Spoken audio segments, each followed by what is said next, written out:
Hasil Man United versus Everton, lawan 10 pemain. Setan Merah justru keok 0-1. Manchester United menelan kekalahan memalukan di hadapan pendukung sendiri. Pasukan Ruben Amorim takluk 0-1 dari Everton dalam lanjutan pekan ke-12 Premier League 2025-2026 di Old Trafford. Selasa 25 November 2025 dini hari waktu Indonesia Barat. Kiernan Dewsbury Hall mencetak satu-satunya gol kemenangan The Toffees pada menit ke-29. Ironisnya, Everton menjalani pertandingan dengan kekuatan 10 pemain sejak menit ke-13 menyusul kartu merah langsung yang diterima Idrissa Gueye. Gueye diusir wasit akibat insiden pemukulan terhadap rekan setimnya sendiri, Michael Keane. Keunggulan jumlah pemain tidak mampu dimanfaatkan Setan Merah yang terus dipatahkan penampilan cemerlang Jordan Pickford di bawah Mistar. Hasil ini membuat MU terpaku di posisi ke-10 klasemen sementara dengan koleksi 18 poin dari 12 pertandingan. Everton naik ke peringkat ke-11 dengan perolehan poin identik.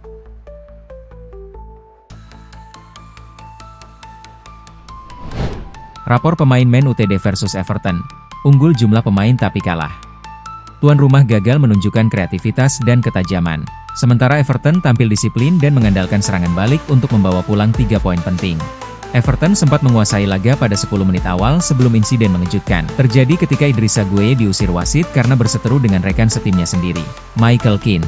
Meski tampil dengan 10 pemain, Everton tetap agresif dan justru membuka skor melalui tembakan jarak jauh Kiernan Dewsbury Hall yang meluncur keras ke sudut atas gawang. Man United mendominasi penguasaan bola, tapi tampil tanpa arah. Peluang demi peluang terbuang sia-sia dan perubahan taktik Ruben Amorim di babak kedua pun tidak membuat perbedaan berarti. Hasil buruk ini membuat United tertahan di peringkat ke-10 Liga Inggris dan menambah tekanan di internal tim.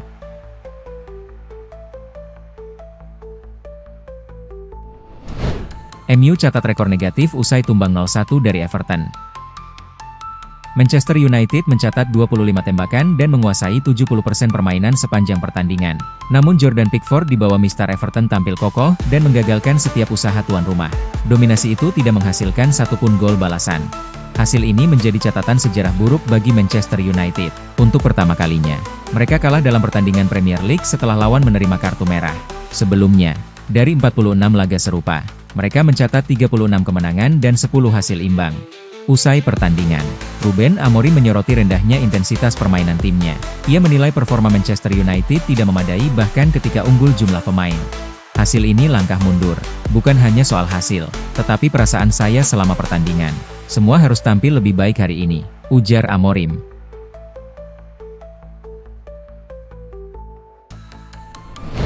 Empat kesalahan Ruben Amorim saat Man United tumbang 0-1 dari Everton. Di tengah kekecewaan itu, ada sejumlah keputusan Amorim yang menjadi sorotan. Berikut 4 hal yang dinilai keliru dan berkontribusi pada hasil buruk di Old Trafford.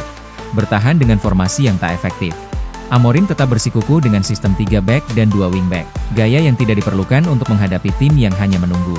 United justru kekurangan pemain di lini serang, kalah jumlah dalam duel di area penting. Ketika tim membutuhkan perubahan signifikan, Amorim hanya melakukan penyesuaian kecil yang tidak mengubah arah pertandingan. Masukkan Kobbie Mainoo, tanpa rencana konkret. Mainoo hanya mencatat 17 operan dalam 35 menit, tanpa satupun upaya tembakan. Situasi ini sekaligus menyoroti betapa Amorim belum sepenuhnya memahami karakter permainan sang gelandang muda serta cara memaksimalkan potensinya. Tidak menyediakan opsi striker cadangan. Masalahnya, Amorim tidak menyiapkan alternatif. Dari 5 slot pergantian, ia hanya menggunakan 3, tanpa menghadirkan penyerang murni dari bangku cadangan. Sebaliknya, Amorim lebih memilih menambah bek ketiga, keputusan yang makin mempersempit peluang United untuk mencetak gol. Ragu menggunakan Schillaci. Schillaci masuk dalam daftar pemain cadangan, namun menit bermain tak pernah datang. Untuk laga yang membutuhkan kreativitas tambahan, pilihan Amorim untuk mengabaikan sang winger muda dinilai kurang berani.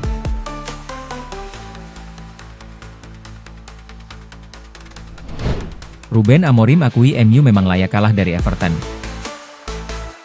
Manajer Manchester United, Ruben Amorim enggan mencari-cari alasan usai timnya dikalahkan oleh Everton.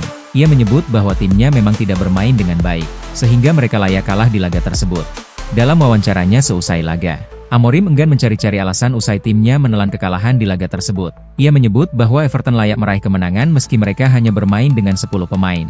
Jika kami berada dalam situasi mereka, bermain dengan 10 pemain sejak awal babak pertama, kami tidak akan memenangkan pertandingan itu. Namun mereka, Everton, bisa melakukan itu hari ini. Mereka bermain jauh lebih baik ketimbang kami yang tampil dengan 11 pemain.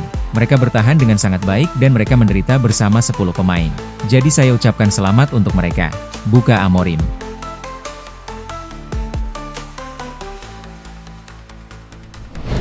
Mengapa Matheus Cunha absen di laga Manchester United versus Everton?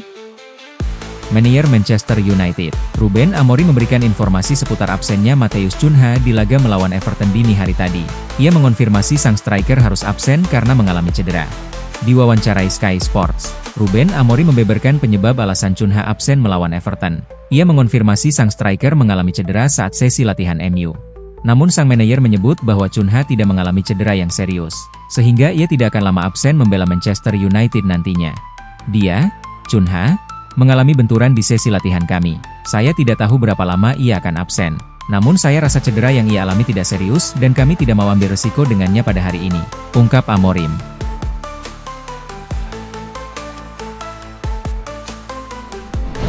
Amorim dan Wiltshire sepakat untuk bintang elit senilai 80 juta pound. Menurut TM Talk, Manchester United siap mengajukan tawaran untuk bintang Nottingham Forest, Elliot Anderson, saat mereka meningkatkan taruhan dalam mencari pengganti Casemiro. Dengan kepindahan pemain Inggris itu didukung oleh Jason Wiltshire dan Amorim sendiri. Yang terakhir sepertinya tidak akan memperpanjang kontraknya di Old Trafford, dan langkah kini dapat diambil untuk merekrut pemain tricky trash tersebut. Sebuah langkah yang mungkin menelan biaya antara 80 pound hingga 100 juta pound. Begitu bulan Januari tiba, Manchester United mungkin akan menawarkan paket sekitar 60 juta pound. Meskipun jumlah itu sepertinya tidak akan cukup untuk mendatangkan Anderson mengingat performanya yang luar biasa di City Ground. Untuk saat ini, spekulasi akan terus meningkat mengenai masa depan Anderson. Tetapi pengejaran itu mungkin menjadi sesuatu yang perlu diperhatikan karena Amorim ingin memimpin Manchester United meraih trofi juara dalam beberapa tahun mendatang.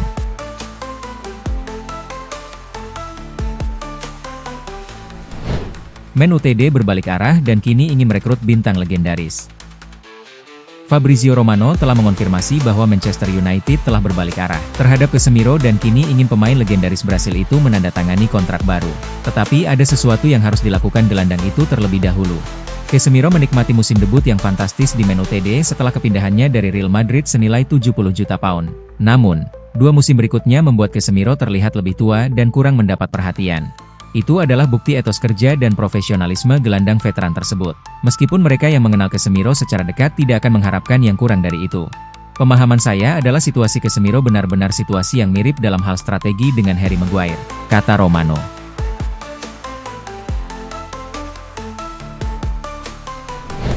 Andre Onana menolak kibarkan bendera putih.